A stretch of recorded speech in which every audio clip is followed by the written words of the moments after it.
Welcome back. This is Activity 4, and during this activity we will be discussing types and functions of questions in the science classroom.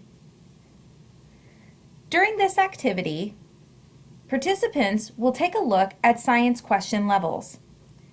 You will be allowed to review questions to determine what type of question it is according to Bloom's taxonomy and be encouraged to think about how this question will function with students' metacognitive processes.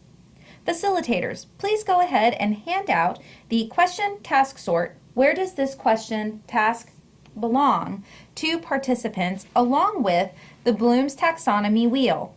Participants, you will take the next 10 minutes and categorize the questions that are listed on this page using the Bloom's taxonomy wheel.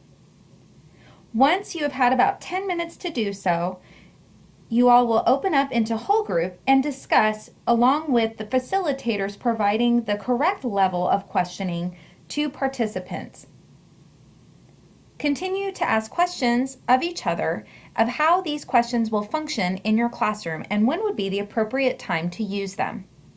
Facilitators, you can pause the video here and start your conversations in Activity 4.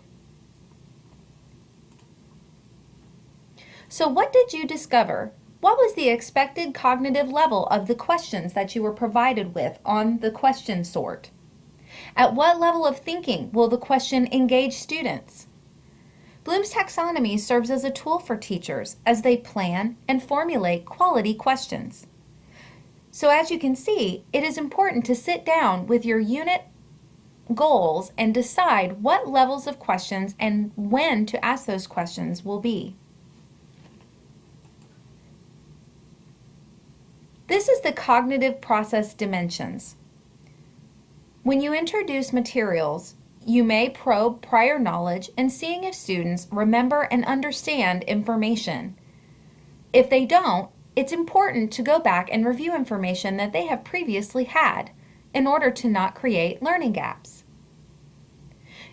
As you continue through the unit, you will move into applying, analyzing, and evaluating information as you move up through Bloom's taxonomy levels. Finally, as students have higher order thinking questions, they will create questions of their own in order to dive just a little bit deeper into the content you are presenting in your science classroom. If you will, take a few minutes as a group and reflect on what you have learned during Activity 4 and what your plan is going forward from here to create high quality questioning for your classroom.